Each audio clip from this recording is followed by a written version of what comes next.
अस्सलाम वालेकुम वरहमतुल्लाहि वबरकातुहू। मैं शेख रियाज़ एक बार फिर आपसे वादिय करना से जुड़ा हूँ। मैं बताऊँ आपको, पिछले 2-3 दिनों से ये ख़बर बहुत ज़्यादा तेज़ी से फैल रही है कि जम्मू कश्मीर के अंदर अब्दुल्ला सरकार जो है वो गिरने जा रही है। क्या उमर साहब अपने ओहदे पर कायम नहीं रह सकते? ना उन्होंने क्या पब्लिक की ज़िम्मेवारियों को उठाना अपने ऊपर बोझ समझा, या उनके ऊपर कोई ऐसा अंडर प्रेशर, या उनके अपने कोई एमएलएज़ या कोई मिनिस्टर उन्हें जो परेशान कर रहे हैं, या फिर मरकज़ सरकार की तरफ से उनके ऊपर कोई ऐसा दबाव है जिसके चलते क्या आने वाले दिनों में वो इस्तीफ़ा देने को राज़ी होंगे?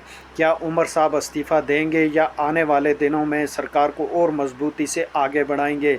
मैं आपको बताऊं कि एलओपी सुनील शर्मा जी ने जो टिप्पणी की थी कि कुछ ही दिनों तक ये सरकार गिर जाएगी, उमर अब्दुल्ला साहब जो हैं वो इस्तीफ़ा देंगे, उन्हें इस्तीफ़ा देने पे मजबूर किया जाएगा।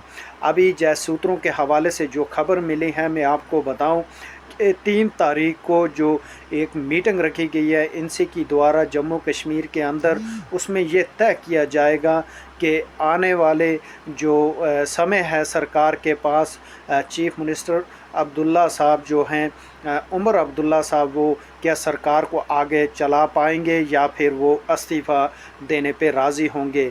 ऐसा क्या उनके ऊपर प्रेशर है, ऐसा क्या उनके साथ हो रहा है कि उन्हें इस्तीफ़ा देने पे मजबूर किया जा रहा है? वीडियो को ज़्यादा से ज़्यादा शेयर करें और कमेंट में ज़रूर बताएं क्या उमर अब्दुल्ला साहब इस्तीफ़ा देंगे या सरकार को आगे चलाने में और मजबूती कायम करेंगे।